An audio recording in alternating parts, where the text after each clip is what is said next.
É, meus amigos, hoje é dia de falar de maldição, porque, mano, não tá fácil, velho.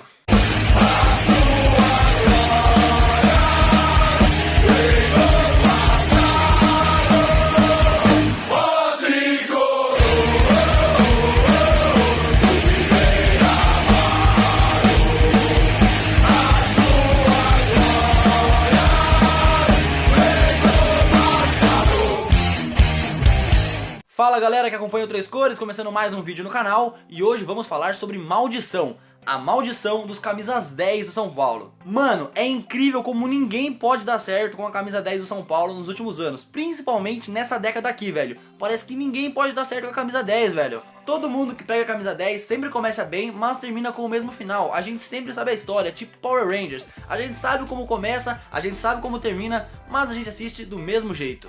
E hoje a gente vai falar um pouquinho sobre essa maldição aqui e vamos se perguntar, por que será que isso acontece? Será que tem alguma explicação, velho? Mas antes de tudo a gente tem que deixar uma coisa bem clara, velho, que é... Não existe a maldição, não existe a zica, não existe uma força maior ou uma força sobrenatural sobre a camisa 10 do São Paulo. É só uma coincidência, ou até mesmo culpa dos jogadores. Vamos lá então.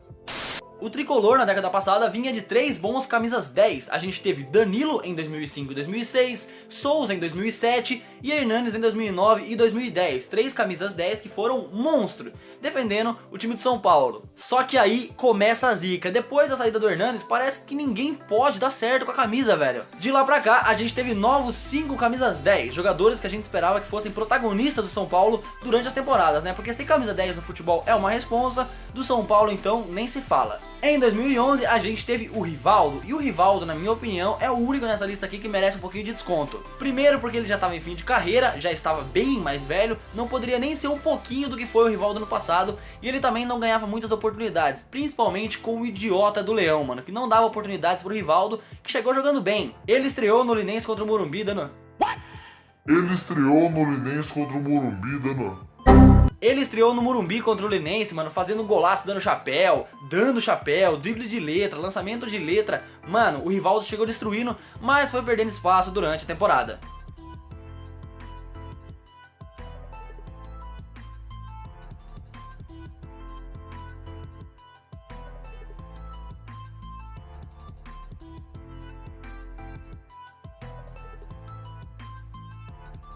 Resultado, ele não fez um bom 2011, ele jogou poucos jogos, fez poucos gols e não foi o camisa 10 que a gente esperava. Mas vale lembrar, a gente não tinha que esperar o Rivaldo do passado. Se você, torcedor São Paulino, ficou esperando que o Rivaldo fosse meter gol de bicicleta, você estava muito enganado. E que fique bem claro, eu não tô falando que o Rivaldo jogou mal no São Paulo, tanto é que eu tô tirando ele dessa lista aqui, ele é uma exceção. Mas não foi o que a gente esperava, né, mano? Por mais que as expectativas não pudessem ser tão altas. Mas em 2012 chega no São Paulo o primeiro camisa 10 dessa lista aqui, que chegou sinceramente jogando muito. Não foi só protagonista do São Paulo naquele ano, como foi protagonista do futebol brasileiro, né, mano? Um dos grandes jogadores do futebol brasileiro naquela temporada. O Jadson saiu do Shakhtar da Ucrânia, veio pro São Paulo, se tornou uma das maiores contratações da história do São Paulo. Jogou muito em 2012, foi campeão da Copa Sul-Americana e convocado para a seleção brasileira. Ele é campeão da Copa das Confederações em 2013 com o Felipão aqui no Brasil. Mas depois a gente sabe no que deu. O 2013 dele foi péssimo, não lembrou nem um pouco o 2012. Ele não jogou nada a temporada inteira, perdeu espaço pro Ganso, perdeu chance com o Muricy Ramalho, perdeu moral com o Muricy e iniciou 2014 pior ainda. Ou seja, o São Paulo gastou uma puta grana em cima dele e só teve um bom retorno em 2012. E mano, ele não deu certo em 2013 por conta dele. Ele jogou muito sem vontade, tanto é que perdeu muita moral com o Muricy Ramalho, velho. Quem lembra sabe que o Jadson entrava sem vontade, não tinha missão nenhuma, dava desculpas para não viajar com o time quando sabia que não ia jogar, e isso fez ele perder moral com a torcida, com o Muricy, com a diretoria e com todos os jogadores praticamente do time. Então em 2014, com a simultânea fase ruim do Pato no Corinthians, houve a troca de São Paulo e Corinthians, o Jadson foi pro Corinthians, o Pato veio emprestado pro São Paulo, o São Paulo perdeu uma baita grana e perdeu um jogador que era para ser referência e acabou não virando em nada. Caramba. Ou seja, o Jadson veio pro São Paulo para ser um craque durante anos, jogou uma temporada só e até hoje desrespeita o clube. O Jadson não perde uma oportunidade de zoar o São Paulo, desmerecer o clube que trouxe ele pro futebol brasileiro e deu a oportunidade de ele ter jogado nos próximos anos em alto nível, né, mano? Jogador com muita falta de caráter, por isso que o Jadson é um cara que eu não tenho respeito nenhum, mano. Tanto como jogador e principalmente como pessoa. Depois do Jadson veio um jogador que já estava no São Paulo, Paulo Henrique Ganso, contratado em 2012, vindo do Santos, uma das maiores transferências da história de São Paulo e uma das maiores transferências da história do futebol brasileiro. A transferência do Ganso foi gigantesca. E como armador também, acho que eu não vejo nenhum acima da média como eu. Sempre fui acima da média, né? Isso eu procuro mostrar dentro de campo. Uau! E você pode até me dizer, mas Matheus, o Ganso foi bem no São Paulo. Cara, ele não foi mal, mas também foi longe de ser o que a gente esperava que ele fosse. Galera, em 2012 o Ganso era um dos grandes jogadores do futebol brasileiro. Ele foi para a Copa América 2011, foi para as Olimpíadas de 2012, era uma das grandes revelações daquela geração do Santos e foi pro São Paulo por mais de 20 milhões, mano. Ou seja, não era pouca coisa não.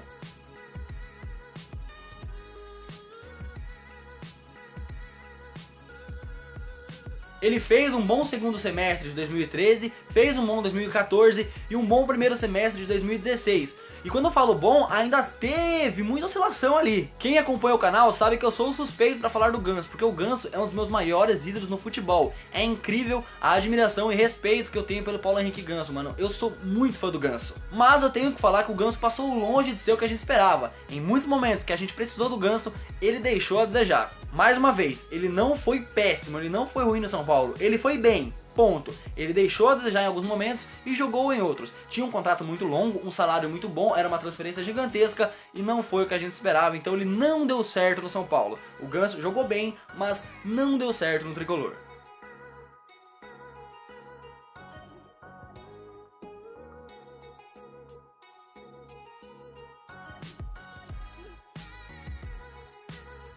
Depois de o Ganso se transferir para o Sevilha da Espanha em 2016, chega no São Paulo o peruano Cristian Cueva, que vinha do Toluca.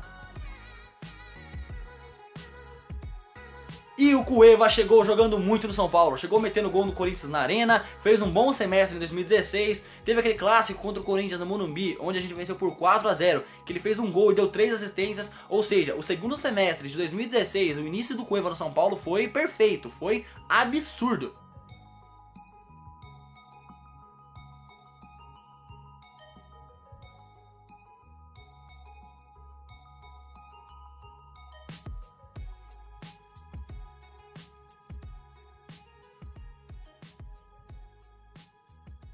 Mas infelizmente foi só isso, velho. Que merda, hein? Pra não falar que foi só isso, ele teve um bom Paulistão de 2017. Tanto é que ele foi eleito o melhor meia do campeonato. Mas aí sim, foi só isso. Ele não jogou bola nunca mais desde então. Ele teve uma pequena lesão em 2017, mas isso não foi o motivo de ele não dar certo no São Paulo. A gente sabe que o Cueva, cara, era muito vagabundo. Me desculpe a palavra, cara, mas sim, ele era muito vagabundo. Um jogador sem compromisso, sem ambição, sem vontade e sem respeito pelo clube e camisa que ele defendia. Que ele defendia não, né? Porque ele não deu certo na Rússia e não tá dando certo no Santos. Ou seja, o Cueva, por conta dele mesmo, nunca vai dar certo em lugar nenhum.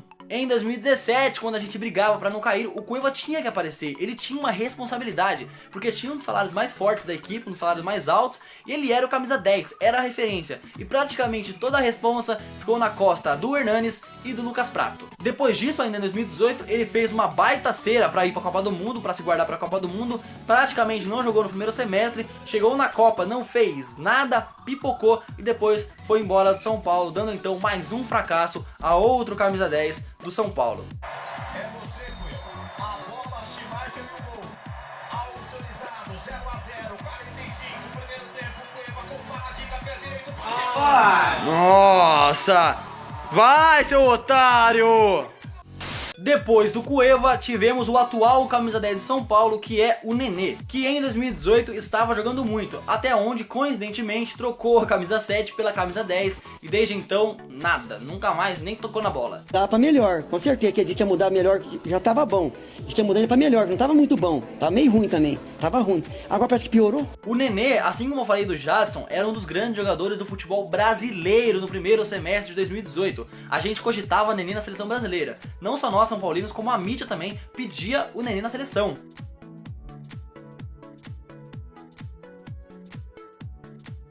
Ele destruiu no primeiro semestre de 2018, onde o São Paulo era líder do Campeonato Brasileiro, e no segundo semestre, principalmente na reta final, ele sumiu. Não tem outra palavra, ele sumiu quando o São Paulo mais precisava dele. Desde então, ele não jogou mais, aí também se envolveu em polêmicas, principalmente com as panelinhas. Ele teve sim muita culpa na demissão do Aguirre, reclamava sempre que era substituído, queria ser a estrela do time. Parecia em muitos momentos que o Nenê se achava maior que o São Paulo. Em muitos momentos parecia que ele pensava que ele era maior que todo mundo ali, não só maior, como melhor também, inclusive que a própria instituição. Agora sim, eu acredito que ninguém desaprende a jogar bola. Eu acredito que o Nenê seja o principal culpado pela ausência dele no São Paulo em 2018/2019 e que se ele quiser voltar a jogar, depende dele. É claro, ele precisa impressionar o Cuca, mas quando ele ganhar oportunidades, ele depende só dele. Ele é um grande jogador, ninguém é a camisa 10 do São Paulo à toa. E outra, a carreira do Nenê fala por si só. O cara jogou no Mônaco, o cara jogou no Santos, o cara jogou no Palmeiras, o cara jogou no PSG, no Vasco, que é uma grande equipe do futebol brasileiro, e agora tá no São Paulo, e sempre sendo especulado por equipes de grande porte,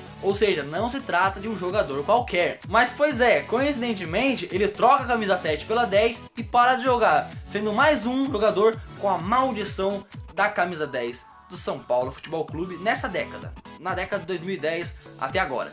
E aí, o que vocês acham? Vocês que pediram, então tá aí.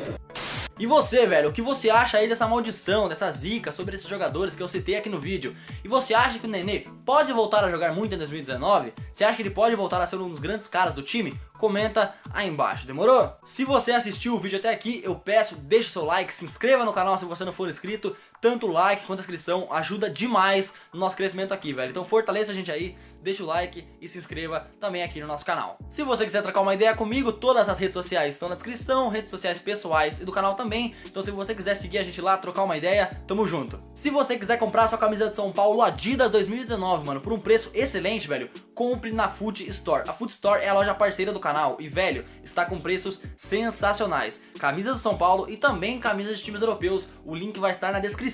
E é só isso, muito obrigado pelo seu acesso e até o próximo vídeo, demorou? Valeu!